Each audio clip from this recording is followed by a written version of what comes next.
When you think of Saudi Arabia, what comes to mind? Probably two things, right? Vast deserts of oil and just unimaginable wealth. But believe it or not, beneath all that lies a critical challenge that money alone just can't solve. And today, we're going to explore the absolutely audacious plan they've engineered to fix it. Okay, so imagine this. You live in a palace made of pure gold, but you only have 2 sips of water to drink for the whole day. That's pretty much the paradox at the heart of the kingdom. It's a nation of incredible, unbelievable wealth facing one of the most basic and critical shortages you can imagine, a lack of water. And the reason for this crisis is, well, it's shockingly simple. That number you're looking at, that's the number of natural permanent rivers that flow through the entire country. 0. Saudi Arabia is the largest country in the world without a single one. So yeah, this one basic fact of its geography has completely shaped its past, and now it's forcing the kingdom to engineer a totally radical new future. And the scale of the challenge here, it's just immense. I mean, look at the capital, Riyadh. It gets just 116 millimeters of rain a year. That's a tiny fraction of what a city like London gets. At the same time, the population has just exploded, from only 3 million people back to 1950 to over 36 million today. You can see how this combination has put an absolutely unbearable pressure on the nation's water. So, with no rivers and a population that's just booming, where do they get their water from? Well, for decades, the answer was deep, deep underground. They were tapping into something called fossil water. Now, this isn't your typical groundwater.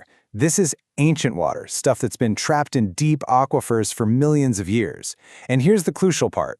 Once you use it, it's gone, for good. It would take millions more years to naturally fill back up.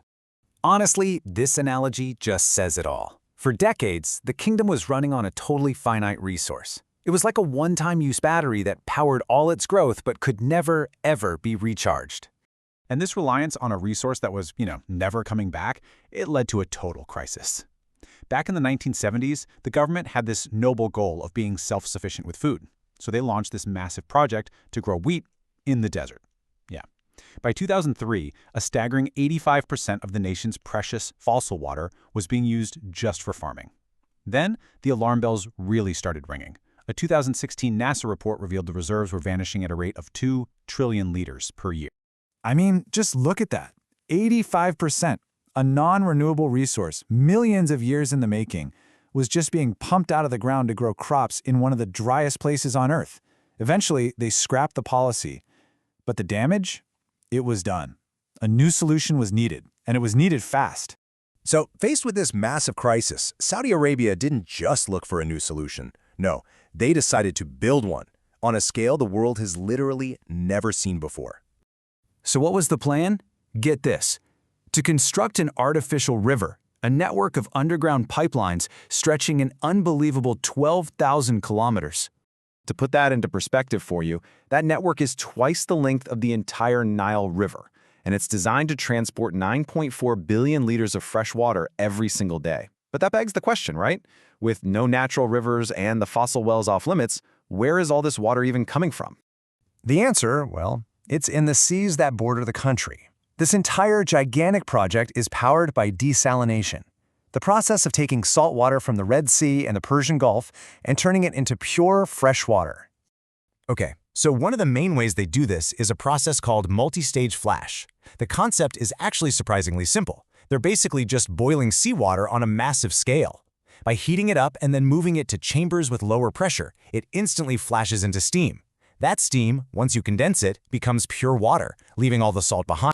But the other key technology, and this is really the future of the whole thing, is reverse osmosis. Just imagine a filter with pores so microscopic that only H2O molecules can squeeze through.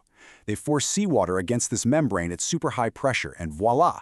Pure water comes out the other side, leaving pretty much all the salt and other gunk behind. It's incredibly effective and way, way more energy efficient. But, creating billions of liters of fresh water every single day, that doesn't come for free. This incredible feat of engineering has a significant and very salty environmental price tag. The numbers behind this are just wild. First, let's just appreciate the output. 9.4 billion liters of fresh water every single day. That is a truly remarkable achievement. But that achievement has a catch. For every liter of fresh water they make, there's this toxic, super salty waste left over called brine. And the daily total? It's just mind-boggling. 329,000 tons of it. And if you're trying to picture that, 329,000 tons is the same weight as 1,645 blue whales, the heaviest animal on the planet. And they produce that much toxic waste every single day. So, obviously, this creates a huge new challenge. Dumping all that hot, salty brine back into the sea creates dead zones that just devastate marine life.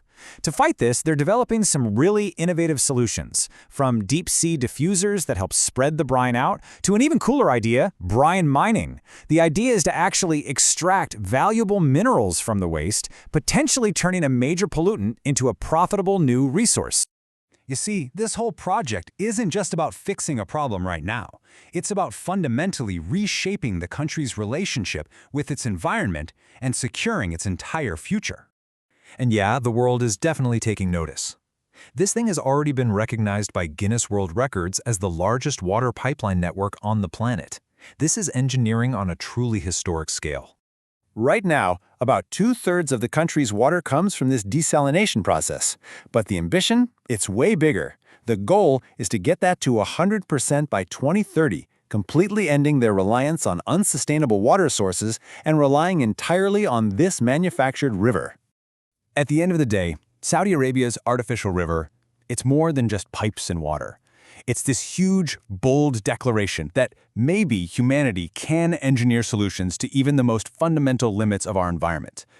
But it really leaves us all with a pretty profound question, doesn't it? Can technology truly conquer geography? And what price are we willing to pay to do it?